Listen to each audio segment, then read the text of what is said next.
if you're pursuing or interested or in public office, you should always be modeling what you stand for. Like that should be your lived experience. And I always find it funny that so many people who get to make decisions about financing transit agencies never ride the transit. Like it drives me crazy. Why are you voting on where the bus route goes? Like you don't even ride the thing.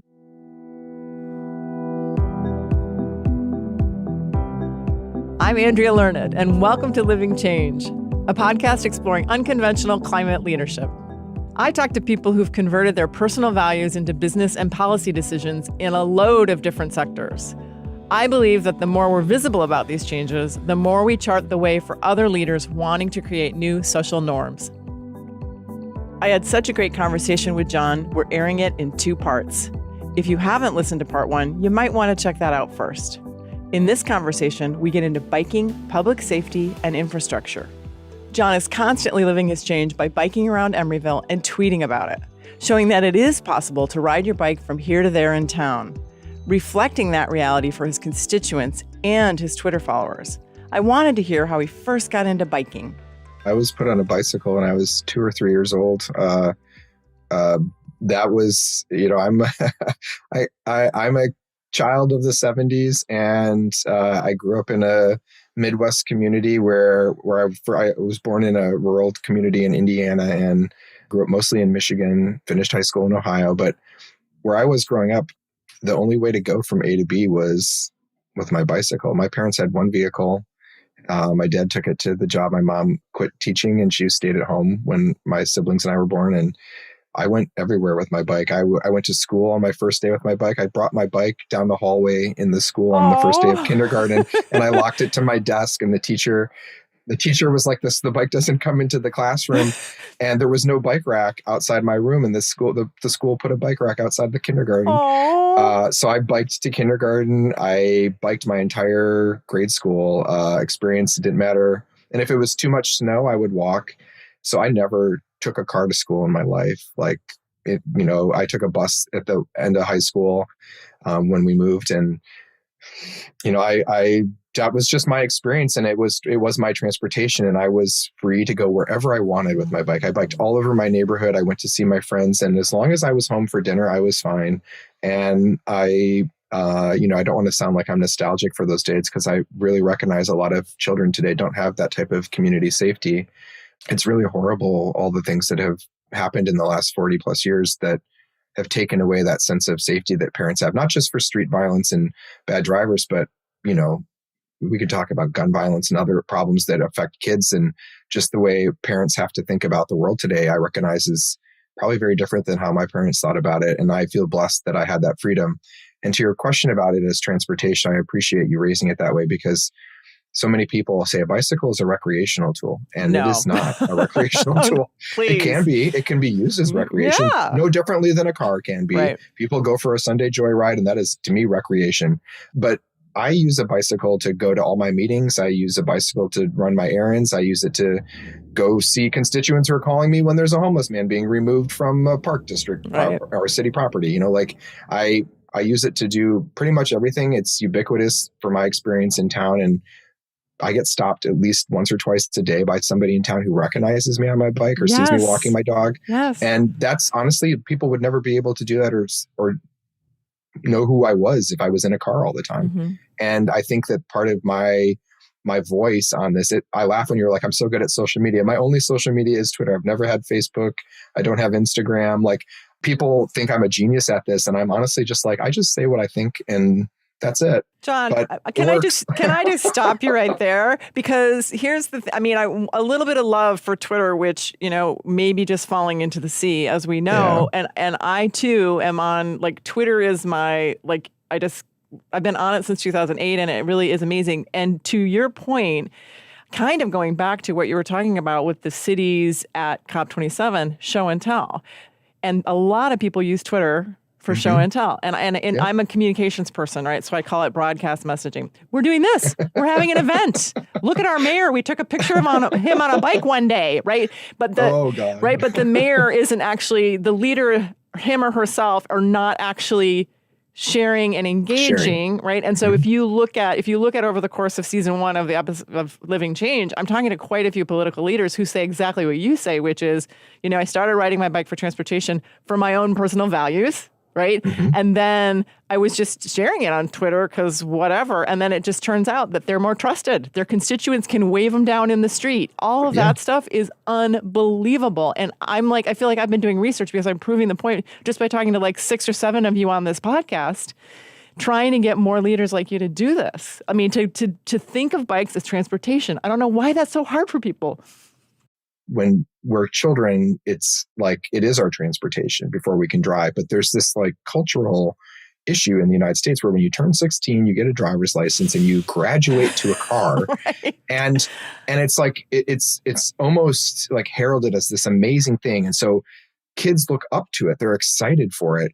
And I'm like, but for what? Like, so that they can be like handcuffed to financial responsibilities and all these other safety issues and just long-term commitments. And, the Forbes magazine study that showed about $700,000 of money in your life to own a mid-sized car for all the related costs associated with it.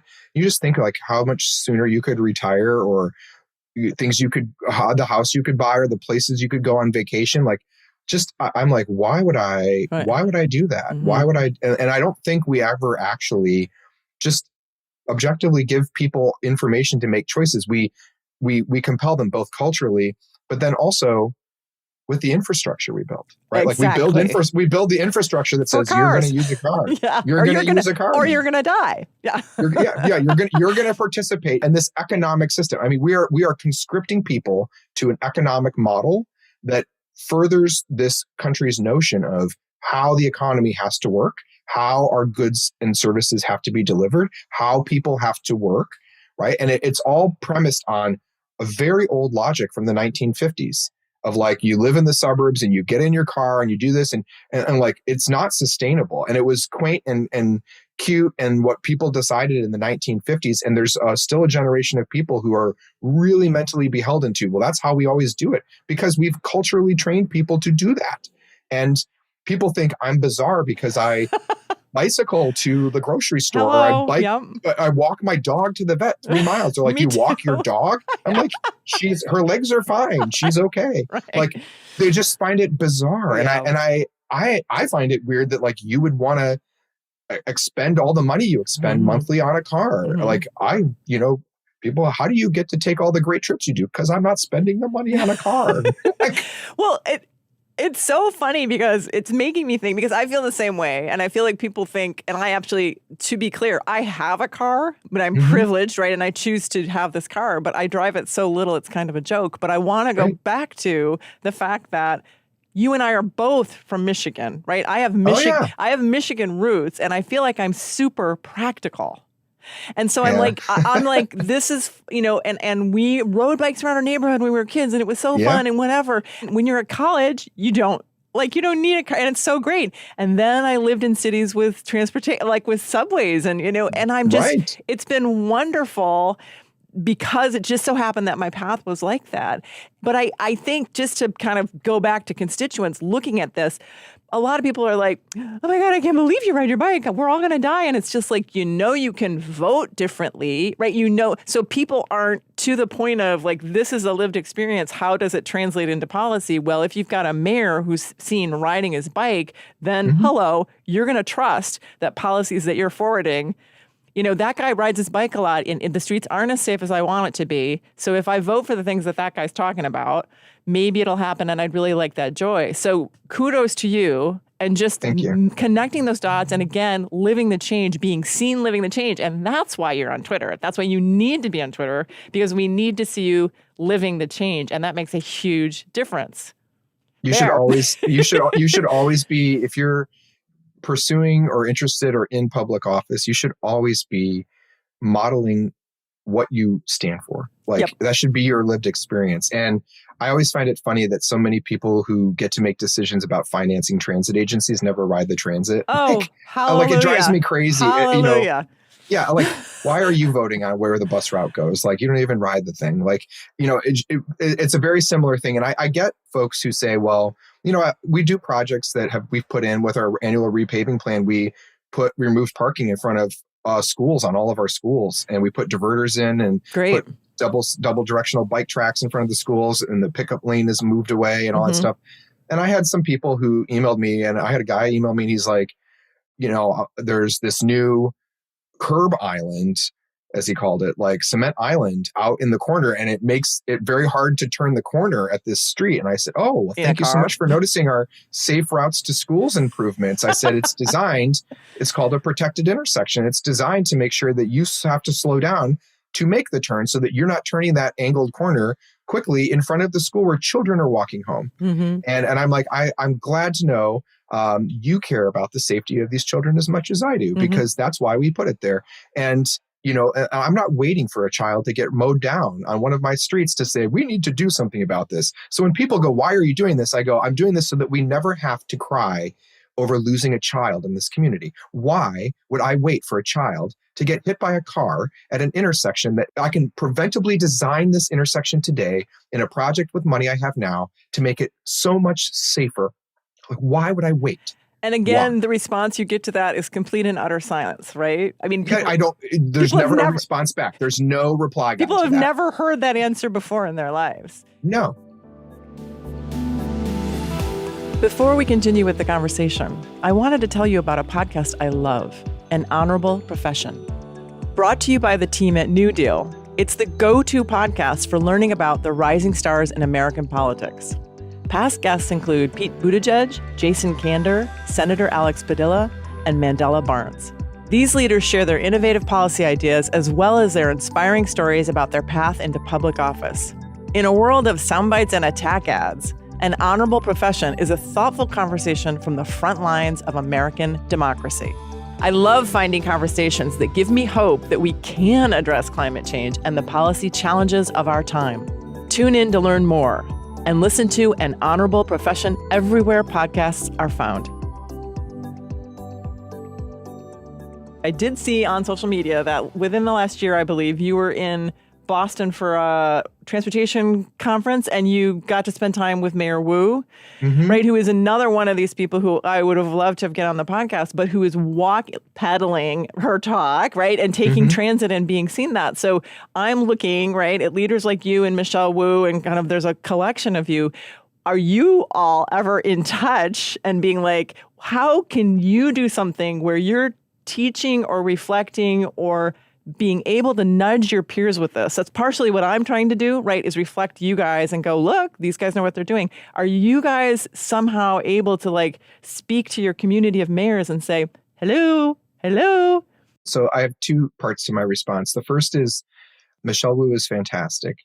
And people often joke, they're like, who's the better mayor in the United States on transit, Bauters or Wu? And I always say Wu. And here's the thing, like there needs to be more voices that reflect hers in leadership. There need to be, and I say her for a reason, there need to be more, like you look at who's getting shit done. GSD. I had breakfast with her while I was in Boston, and we had a candid conversation about a number of items. But what I'll share from that conversation is that I shared with her that I exist to support people like her, and that I recognize the importance of having a voice like mine in a position supporting, standing up but stepping back. And so I always try to walk that balance between being the person who's the most out there, because I have a lot of people begging me for more, to do more content, to speak to more mayors. I'm sure. Right? I get asked very frequently to speak at things and to be places.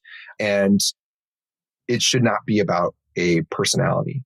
We have been, as a country, through the cult of personality for a number of years now. And that is an unhealthy thing. It should be about the communal sharing. People say, move to my city and run for mayor. And I'm like, if you feel that I would be a great mayor in your city, you probably should run for mayor in your city. And like helping other people achieve what they want by being part of the solution, as opposed to looking to a handful of us to solve all the problems. We need more people on the team. So I'm trying to both support, but then I think the other part of it is, this, how do you convene all the other mayors and council members?